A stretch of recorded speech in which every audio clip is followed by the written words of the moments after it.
Hai, sobat semua, kembali bersamaku Dr. Sins. Semoga kalian semua senantiasa diberikan nikmat kesehatan serta kebahagiaan. Kali ini aku akan menceritakan sebuah trilogi cerita kisah nyata tentang seorang pria, yang hingga saat ini belum teridentifikasi terkait pembajakan sebuah pesawat jenis Boeing 727, pada saat penerbangan dari Portland, Oregon menuju Seattle, Washington, Amerika Serikat di tanggal 24 November 1971. Mari kita mulai part satunya. Sebutan untuk pria tersebut adalah D.B. Cooper. Pria tersebut meminta uang tebusan sebesar 200.000 US dollar, namun kemudian menghilang yang diprediksi bahwa pria tersebut melakukan terjun payung dari pesawat.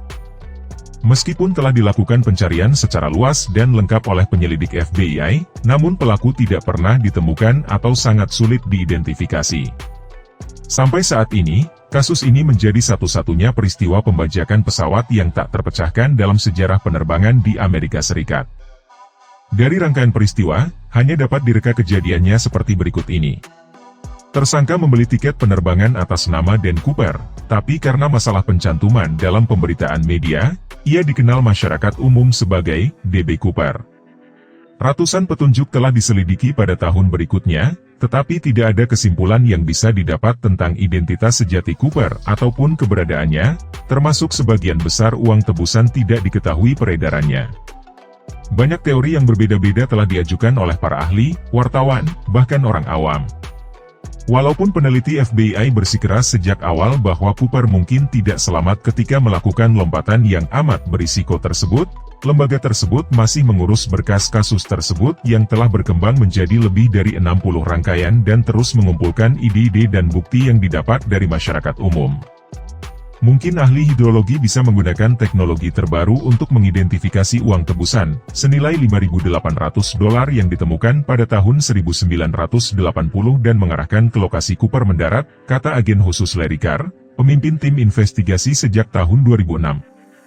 Pada tanggal 24 November 1971, seorang pria kurus berambut gelap membeli tiket seharga 20 dolar atas nama Dan Cooper di Bandar Udara Internasional Portland, Oregon untuk perjalanan menuju Washington. Pria tersebut diidentifikasi mengenakan jas berwarna gelap, das yang dijepit, kacamata hitam, dan berpenampilan sopan. Oke, kita lanjut lagi di part 2 ya sobat semua. Terima kasih, salam.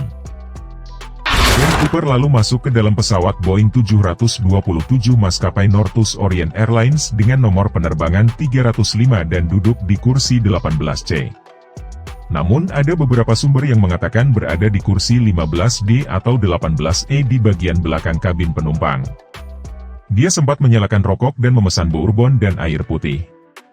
Beberapa saksi mata menyebutkan umurnya sekitar 40-an.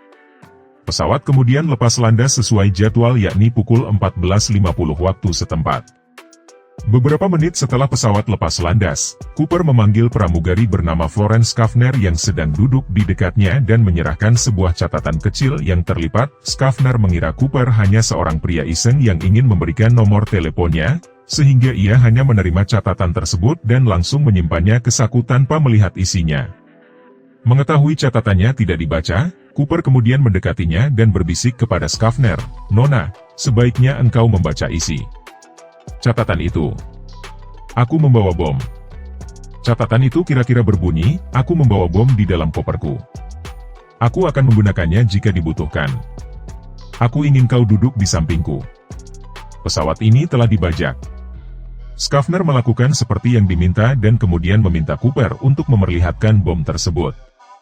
Cooper kemudian membuka kopernya secara perlahan untuk memperlihatkan 8 silinder berwarna merah, yang disambung pada kabel dilapisi dengan isolasi merah, dan baterai silinder besar. Setelah menutup tasnya, dia menyatakan tuntutannya yang berupa uang 200.000 dolar dalam pecahan 20 dolar, 2 parasut utama beserta 2 parasut cadangan, dan truk bahan bakar yang siap untuk mengisi ulang mesin ketika pesawat mendarat di Bandar Udara Internasional Seattle Tacoma, Washington. Cooper kemudian memerintahkan Schaffner untuk menyampaikan instruksinya ke kokpit pilot.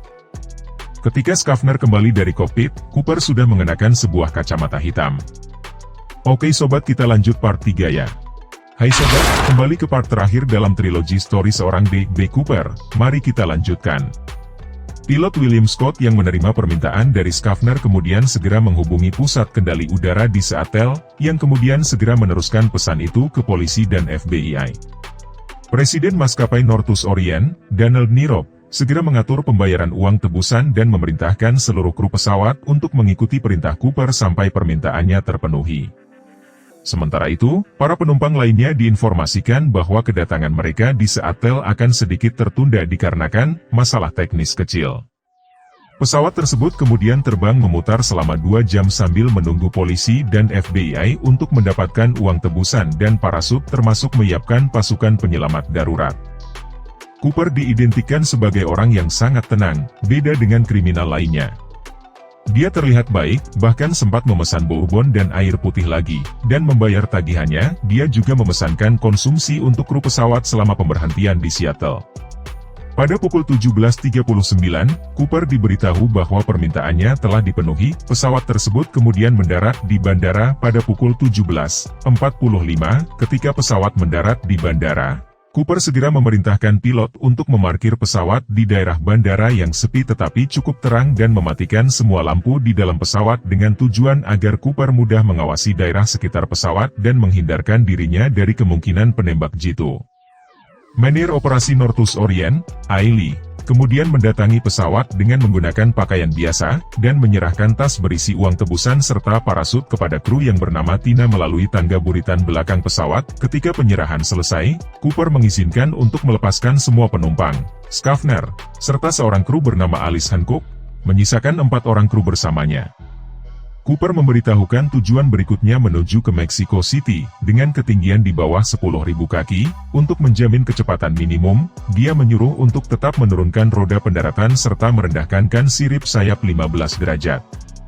Terakhir, Cooper memerintahkan agar pesawat lepas landas dengan pintu kabin belakang terbuka dan tangga yang juga terbuka. Sekitar pukul 19.40, pesawat kembali lepas landas. Cooper meminta Tina untuk masuk ke kokpit dan tetap di sana dengan pintu kokpit yang terkunci. Sekitar pukul 20, kru kokpit melihat sebuah lampu indikator menyala tanda bahwa pintu buritan belakang sedang berusaha dibuka. Sekitar pukul 20.13, kru kokpit melaporkan bahwa ada tekanan ke atas secara tiba-tiba pada bagian ekor pesawat. Sekitar pukul 22.15, pesawat tersebut mendarat di Bandara Reno, Nevada dengan kondisi pintu buritan ekor masih terbuka. Polisi dan agen FBI segera mengepung pesawat tersebut. Pasukan bersenjata segera memasuki pesawat untuk menahan Cooper, tetapi dia tidak ditemukan di dalam pesawat. Polisi lokal dan FBI segera mulai mencari kemungkinan pelaku. Orang yang paling pertama dicurigai adalah seorang pria Oregon dengan catatan kecil polisi bernama D.B. Cooper, namun status pria tersebut sebagai tersangka segera dicabut karena tidak cukup bukti. Kabar terlibatnya pria ini sudah menyebar luas.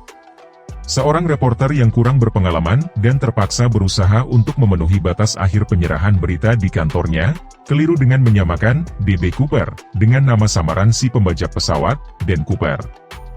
Kesalahan tersebut dikutip dan digunakan oleh banyak media lain, hingga julukan D.B. Cooper menjadi tertanam di memori publik sebagai pelaku pembajakan pesawat sampai dengan saat ini. Nah sobat, itulah kisah tentang satu-satunya aksi pembajakan pesawat di Amerika Serikat yang sampai dengan saat ini kasusnya belum terungkap. End story kisah D.B. Cooper. Saya Sins undur diri. Salam.